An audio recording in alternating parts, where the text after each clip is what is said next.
Good evening. Welcome to South Asia Newsline. I'm Surabhi Sharma. Here are the top stories we are tracking for you on Wednesday, the 20th of February.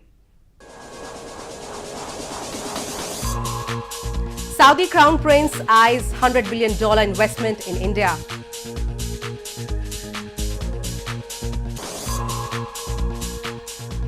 Pakistan says Afghan talks will be affected if India retaliates over Kashmir attack.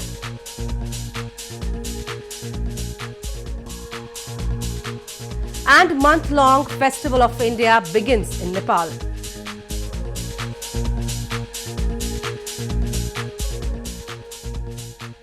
And now for all the details. Saudi Arabia's Crown Prince Mohammed bin Salman held talks with Indian Prime Minister Narendra Modi in New Delhi on Wednesday to boost bilateral ties between the two countries. 5 agreements were exchanged between the two sides in areas of investment, tourism, housing and information and broadcasting. Saudi Arabia's Crown Prince Mohammed bin Salman said on Wednesday he saw investment opportunities of more than $100 billion in India over the next 2 years as he began his first official visit amid tensions between India and Pakistan. The Crown Prince held talks with Indian Prime Minister Narendra Modi and discussed key areas of mutual interest, including trade and investment, energy, defense, counter-terrorism and regional challenges. In a joint press appearance after the delegation-level talks, the Crown Prince said terrorism was a common concern and Saudi Arabia was ready to share intelligence with India to tackle it. 5 documents were exchanged in areas of investment, tourism, housing and information and broadcasting. हम इस बात पर सहमत हैं कि आतंकवाद को किसी भी प्रकार का समर्थन दे रहे देशों पर सभी संभव दबाव बढ़ाने की आवश्यकता है। आतंकवाद का इंफ्रास्ट्रक्चर नष्ट करना और इसको समर्थन समाप्त करना और आतंकवादियों और उनके समर्थकों को सजा दिलाना बहुत ही जरूरी है। Earlier in the day, the Saudi Arabia's Crown Prince also met Indian President Ramnath Kovind and was accorded a ceremonial guard of honor at the Presidential Palace in New Delhi. India rolled out the red carpet for the Crown Prince as it seeks diplomatic support following a terror attack in its northern Jammu and Kashmir province, which it blames on Pakistan. The Crown Prince was also given a lavish welcome this week in Pakistan, where the two sides signed memoranda of understanding valued at about $20 billion to help prop up Pakistan's economy.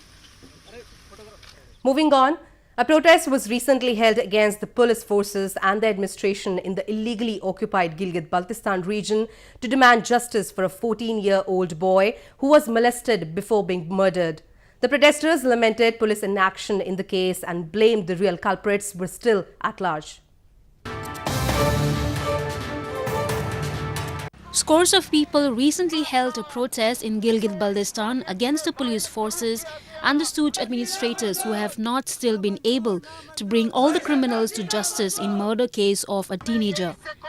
They demanded justice for a 14-year-old Didar Hussain who was allegedly molested before being murdered by some criminals. The protesters blamed the real culprits were still at large and said the shoddy investigation by the police in the illegally occupied region seems to be heading nowhere. ज़िला गज़र के police पे एतमाद नहीं रहा है, इसलिए कि उस केस को तहक़ीक़ सही नहीं हुआ है। कुछ मुलज़िमान को गिरफ़्तार किया गया है, लेकिन हमें शक और शुबा है कि असल मुलज़िमान को ये पीछे छोड़ेंगे और उनको गिरफ़्तार नहीं करेंगे और शवाहिद इकट्ठा नहीं होंगे, उनके सही तरीके से तहक़ीक़ात होकर शहादतें सामने नहीं आएंगे तो ये कल को कोर्ट में जाके छूट जाएंगे तो इंसाफ फराहम नहीं होगा। The murder case of a teenager starkly highlights the grave civil security concerns of residents in Gilgit-Baltistan. The region has been reeling under illegal occupation of Pakistan for more than 7 decades. Injustice to the indigenous public and subjugation of their rights at the hands of Pakistan-backed security agencies has remained a common affair. In news from Afghanistan, Pakistan's ambassador to Afghanistan, Zahid Nasrullah, said on Tuesday an Indian attack on his country would undermine the Afghan peace efforts. His remarks came as tensions between India and Pakistan have risen sharply in the aftermath of a terror attack which killed at least 40 Indian security personnel last week. The suicide bomb attack was claimed by Pakistan-based Jaish-e-Mohammad terror group. Pakistan's ambassador to Afghanistan, Zahid Nasrullah, said on Tuesday an Indian attack on his country would undermine the Afghan peace efforts.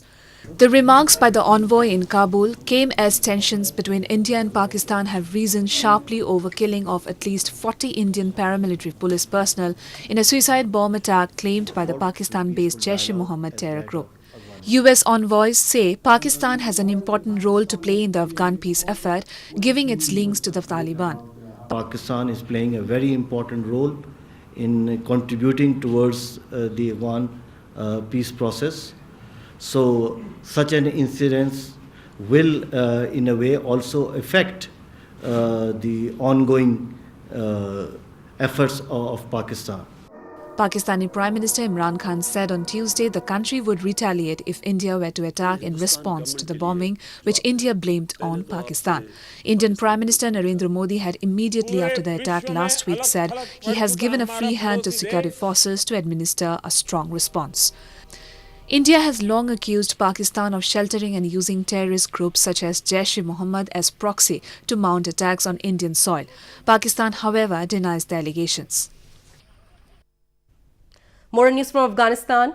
Calls for transparency in appointment of election commissioners in Afghanistan are mounting as election observers in the country on Tuesday informed some suspended officials have applied to secure membership in the electoral bodies. Election observers organizations have said the process needs to be prevented. Election observer organizations in Afghanistan on Tuesday informed that some former and incumbent members of election commissions accused of corruption have applied to secure membership in the electoral bodies and said that this needs to be prevented.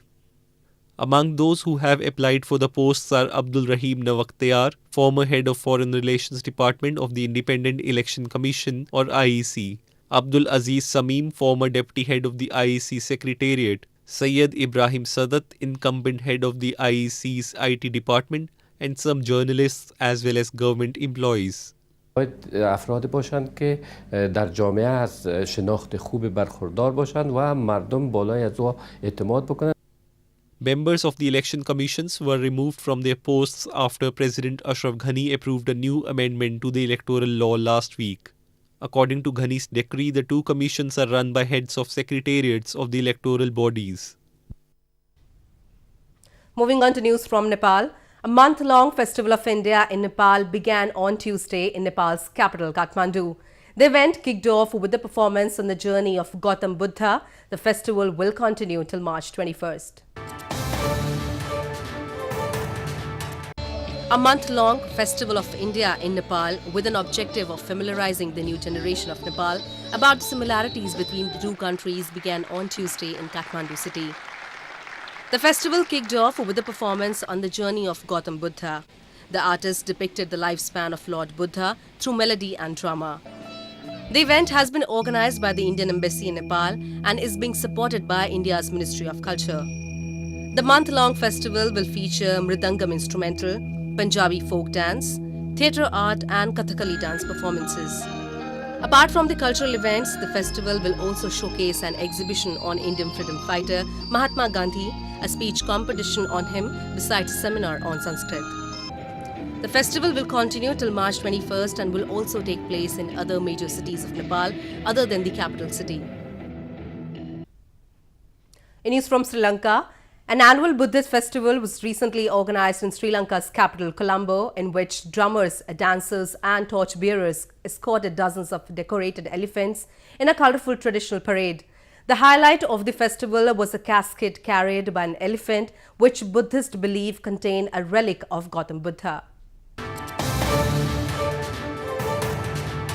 An annual Buddhist festival, Navam Mahaperahera, was recently organized in Sri Lanka's capital city, Colombo, in which drummers, dancers and torch bearers escorted dozens of decorated elephants in a colorful traditional parade.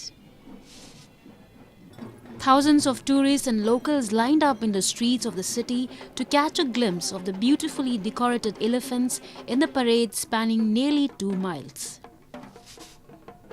The highlight of the festival was the casket carried by an elephant, which Buddhists believe contains a relic of Gautam Buddha. Came here to see the Perahera in Colombo because I love the elephants, the lightning, the dancers, the music. I love everything. I love the people. And we're here for the third time because we like it so really, and we're so fond of having it, taking part in this Perahera, and it's really, really great to join this festival. Pageant, which starts at the Gangaramaya Buddhist temple, one of the prominent religious places in the capital of the Indian Ocean island, has been held annually for decades.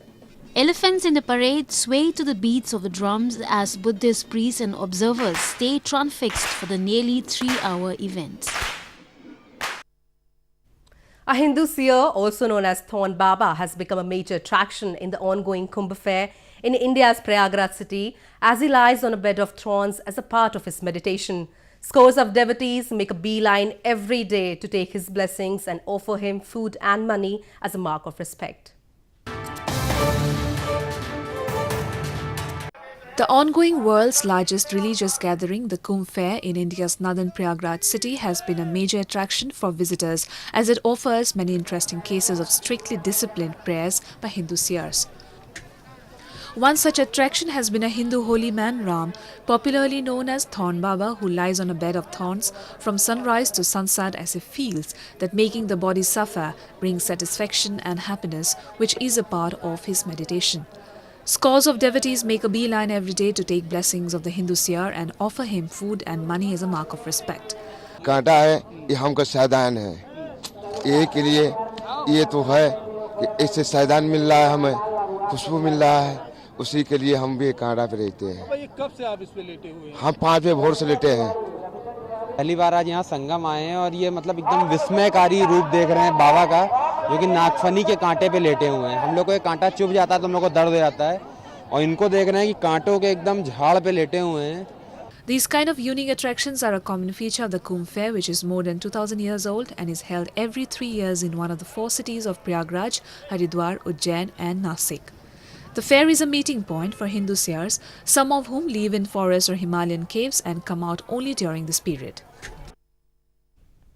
Exiled Tibetan spiritual leader the Dalai Lama on Tuesday addressed a spiritual teaching session in India's northern Dharamshala town, in which people hailing from all parts of the world participated. The event coincided with the last day of a 15-day period, which is considered a day of multiplying karmic merit in Buddhism.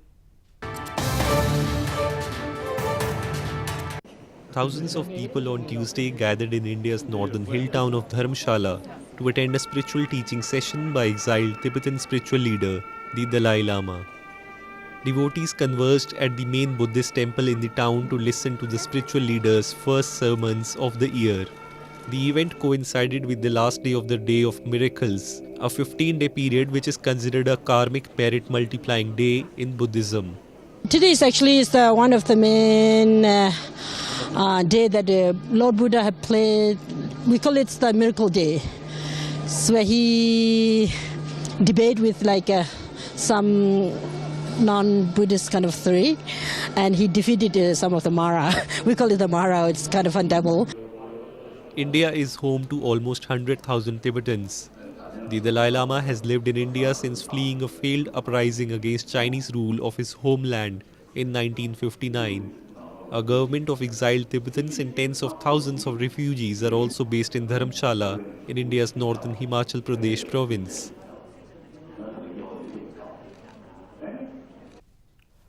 Well, that's all we have for you from South Asia this evening. Now our viewers can watch the show on SouthAsiaNewsline.com. You can also visit us on Facebook.com/SAsia Newsline and follow us on Twitter @SAsia Newsline. That's all in tonight's edition. We will see you same time tomorrow. Good night.